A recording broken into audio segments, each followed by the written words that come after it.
For us, we started,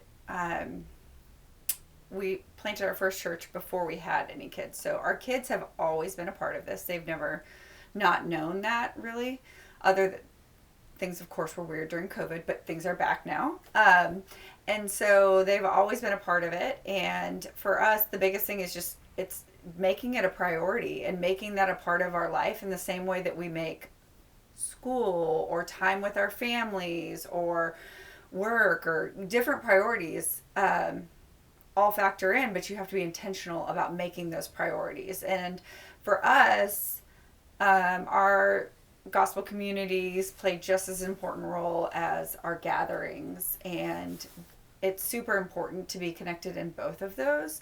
And so we just know on our calendar that that's a standing, we have gathering on Sunday mornings, and then our RGC, our gospel communities, we call them DNAs, but our gospel communities currently meet on Sunday nights. So those are just blocked off on our calendar.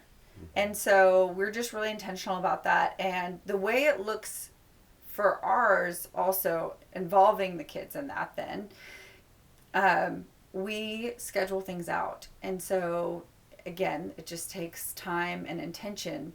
But different weeks hold different things. And everyone's involved in the dinner portion of a GC, intermixing kids and adults, and there's, you can sit down at the table next to anyone.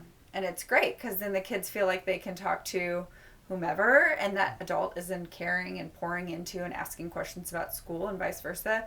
I honestly think that this has been like so important in my kids' lives because I feel like my kids are not really scared to talk to adults because adults have always talked to them and they've always felt comfortable then. So they're not really super shy about it because it's always just been folded into their rhythms. And then the after dinner portion at times can look different depending on the week, but we kind of plan out a semester at a time as the leaders. We plan that out. And sometimes it's that the kids stay with us the whole evening and we spend time praying for, like at the start of the school year, we always gather together and we spend time hearing from each of the kids what they're excited for, what they're nervous about, and how to pray for them. And we go around praying for them. And that works the same too. Like this year in our group, there was Emma was getting her master's. And so while she's in her 20s, we still did the same thing with her.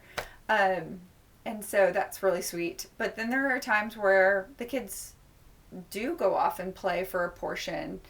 When they were littler, we would sometimes have a sitter or someone from a different gospel community would come watch a couple times a month so that we could have a more focused time together. And then there was even a few times throughout the year where we think play and just time together is super important too. So sometimes we just have game nights with everyone.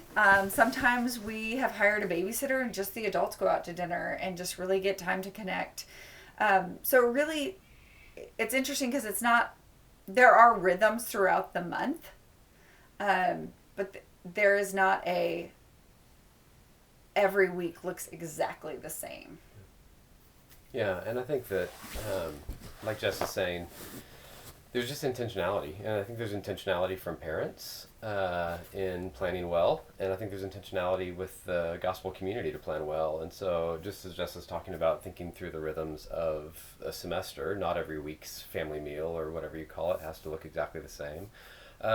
You don't have to engage every kid of every age the same either. And so, thinking of the kind of, I love the Australian term creche, so we don't have that in the US, but kind of the space that, for the youngest kids, that kind of stuff, they're separate, and so someone else can, whether it's someone like Jess said in the community or someone from another, hire a babysitter, this kind of stuff. And but that might be different for a 9-week-old than a 9-year-old. And so we think of times when we're out serving or prayer walking or some of this kind of stuff, like kids can come along. And I remember one specific, we were helping paint paint an outdoor playground, and we brought kind of water and paint brushes so the kids could paint as well, kind of thing. And obviously it was water, and because they wouldn't have painted things great, but they were painting at a younger age, and then older kids actually got to paint, and so there's ways to engage all age kids in some aspects of missional community life, and then even during the family meal, like Jess said, like everybody can eat together. And maybe it's a little bit chaotic and this kind of stuff, and then the more ordered time comes in. Maybe some younger kids go off. We have kid specific lessons at some weeks, and sometimes that's church wide, and sometimes that's each community figuring out something, just to just a simple Bible story and some coloring and then some play and this kind of stuff. But then older kids, elementary, primary school for you, they'll sit in some of the discussions and encouraging the kids. If we're talking about the scriptures, we're talking about what's going on at work, we can easily translate that question into some questions about school, or as we're talking about the book of Acts or whatever else, like asking kids, well, what do you see, and valuing their opinion. Both really gives them a place, but also there's often times where a kid will say something and maybe it's super obvious. It feels so obvious that like an adult would never say it. But it's really profound, and Jesus talks about just the childlike faith, and so it's really a benefit for the grown-ups and the kids, for some aged kids to be involved. And there's, if it's a sensitive conversation, or if we're doing some deep care with some folks, then it may not be appropriate for kids to be in there, but as young as we feel is appropriate, and we try to press this into younger and younger kids, young junior high kids or young secondary school kids for you,